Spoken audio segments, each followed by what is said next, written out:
Tuhan, Engkau menjadikan kami amat baik adanya, menurut gambar dan rupa-Mu sendiri. Bahkan Engkau merancang dan merindukan kami, semakin hari semakin sempurna. Dan kami sungguh menyerahkan diri kami ke dalam tangan-Mu. Jadikanlah seturut kehendak-Mu. Dan kami bersyukur dan berterima kasih. Firman-Mu adalah kekuatan. Firman-Mu adalah pelita. Dan firman-Mu adalah pengharapan. Dan ajari kami untuk menerima firman-Mu, merenungkan, membagikan, juga menyaksikannya. Terpuji nama-Mu, dalam nama Yesus, amin. Bapak saudara-saudara, firman Tuhan yang akan kita renungkan bersama-sama dari Kisah Para Rasul pasal 4 ayat 5 sampai 12. Kisah Para Rasul 4 ayat 5 sampai 12 saya akan membacakan bagi Bapak saudara-saudara mengikuti dengan seksama, demikian firman Tuhan. Pada keesokan harinya, pemimpin-pemimpin Yahudi serta tua-tua dan ahli-ahli Taurat mengadakan sidang di Yerusalem. Dengan imam besar Hanas dan Kayafas, Yohanes dan Alexander, dan semua orang lain yang termasuk keturunan imam besar. Lalu Petrus dan Yohanes dihadapkan kepada sidang itu dan mulai diperiksa dengan pertanyaan ini. Dengan kuasa manakah atau dalam nama siapakah kamu bertindak demikian itu?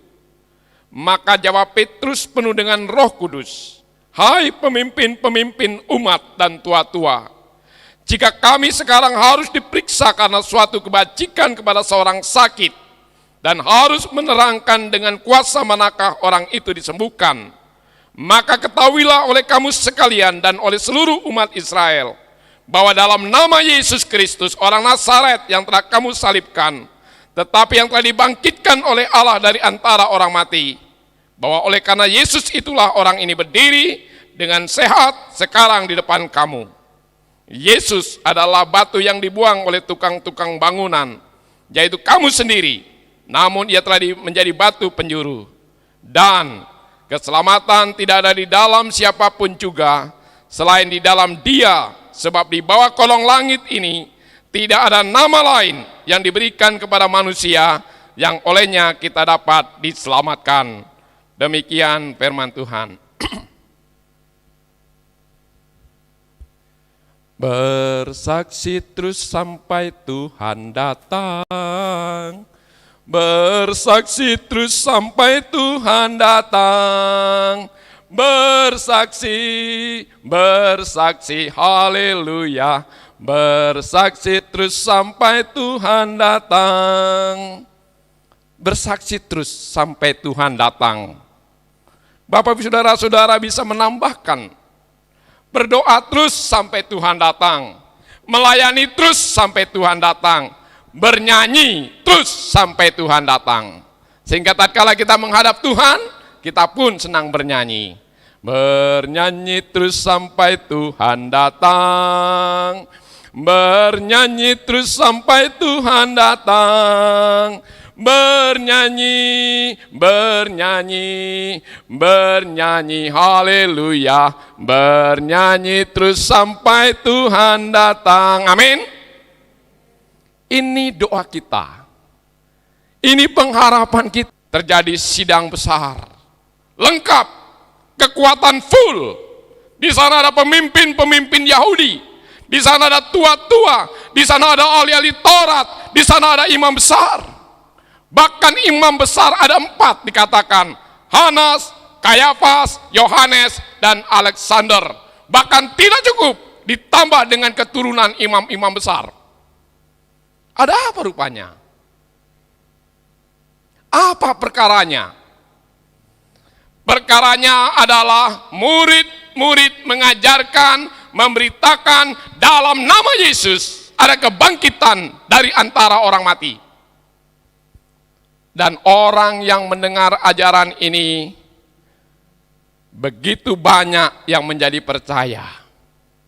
Di dalam ayat 1 sampai 4 dikisahkan di sana ada 5.000 orang laki-laki belum ditambah lagi wanita, belum lagi ditambah anak-anak.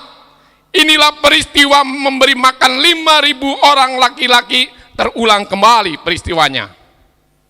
Sehingga diperkirakan 5.000 laki-laki ditambah 5.000 wanita ditambah 2 anak-anak, ya bisa jadi ada 12.000 yang sudah percaya. Dan itu menggelisahkan para pemimpin Yahudi. Sehingga mereka diperiksa. Diperiksa karena apa? Karena pelanggaran apa? Oh, rupanya karena suatu kebajikan kepada orang yang sakit. Karena perbuatan baik kepada orang yang sakit, orang ini sudah lama menderita. Tapi oleh karena kuasa Kristus, kuasa kebangkitannya yang disampaikan murid-muridnya, di dalam nama Yesus dan kuasa darahnya, bangkitlah dan sembuhlah. Dan itu dipandang salah, saudaraku. Berbuat baik, menyembuhkan seseorang, dipandang salah. Dan bukankah sering juga terjadi dalam kehidupan kita? Pertanyaannya apa? Pertanyaannya, dengan kuasa manakah kamu bertindak? Dalam nama siapakah kamu bertindak? Kuasa dan nama sangat penting. Bagi pemimpin-pemimpin Yahudi masa itu, kuasa dan nama sangat penting. Dan sangat mempengaruhi. Bahkan sampai sekarang juga. Kamu datang ke sini atas nama siapa? Kamu menghadap saya atas nama siapa? Siapa yang membawa kamu? Siapa yang menghantar kamu? Bapak saudara-saudara, nama itu ada kuasanya. Semakin tinggi jabatannya, maka kuasanya semakin besar. Dan di dalam nama Yesus ada kuasa. Di dalam darah Yesus ada kuasa. Dan kuasa itu tertuju dan bagi kita semua. Para pemimpin tua-tua dan ahli Taurat mengadakan sidang bangsa Yahudi. Sidang serupa telah menghukum Yesus mati. Terdapat 70 anggota ditambah imam besar dan orang-orang Saduki merupakan mayoritas dalam kelompok yang berkuasa ini. Mereka adalah orang-orang kaya, orang-orang berpendidikan, orang-orang yang berkuasa. Kalau demikian, masalahnya apa? Yang melatar belakangnya apa? Motivasinya apa? Perampokan? Pembunuhan? Pemberontakan? Tidak. Masalah mereka adalah mereka tidak senang bahwa oknum pribadi Kristus yang mereka kurbankan demi bangsa itu mempunyai pengikut-pengikut yang sama, berani dan gigih, dan menunjukkan tanda-tanda untuk sama menyusahkan seperti gurunya, mengancam otoritas mereka seperti gurunya, mengancam keberadaan mereka seperti gurunya. Luar biasa, murid-murid ini berani dan gigih. Banyak orang yang berani tapi tidak gigih. Banyak orang yang gigih tapi tidak berani. Tapi murid-murid ini berani dan gigih, dan mereka sama dengan gurunya, yaitu Yesus. Para pengikut Yesus, murid-muridnya berdiri di hadapan sidang yang sama. Di sini pengadilan itu diputuskan.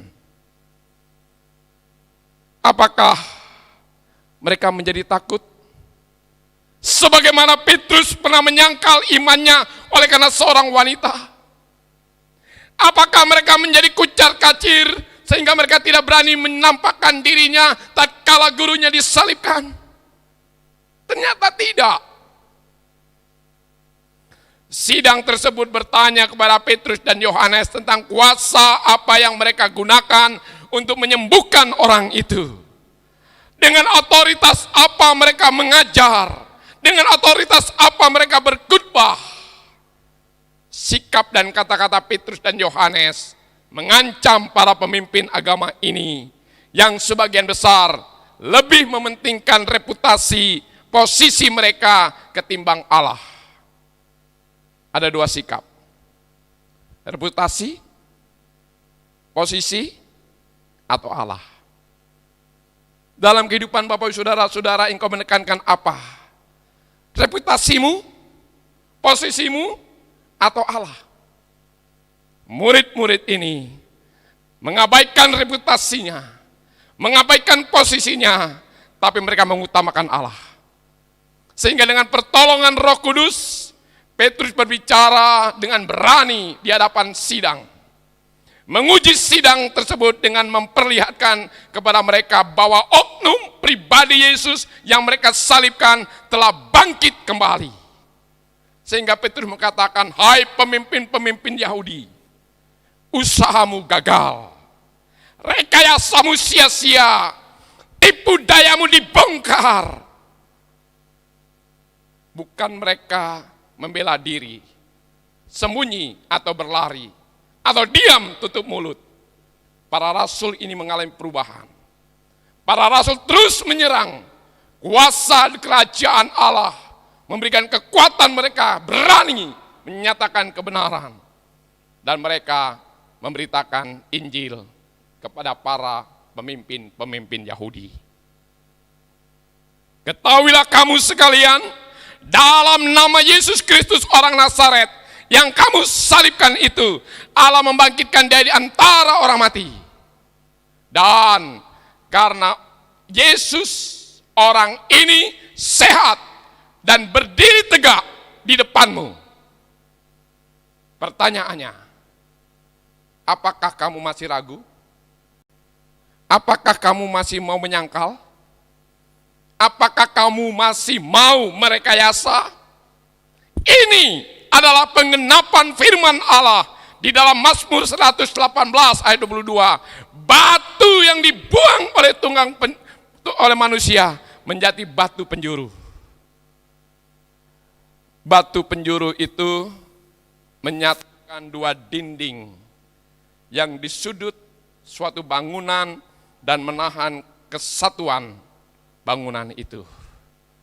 Dan Petrus mengatakan bahwa orang Yahudi menolak Kristus, namun Kristus telah menjadi batu penjuru bagi umatnya, batu penjuru bagi gerejanya. Sehingga tanpa Kristus tidak akan ada gereja, karena gereja tidak akan mampu berdiri. Sungguh benar, dia yang dibangun, yang dibuang oleh manusia, dipakai oleh Allah. Dia yang direndahkan oleh manusia, ditinggikan oleh Allah. Dia yang mati, disalibkan oleh manusia, dihidupkan oleh Allah.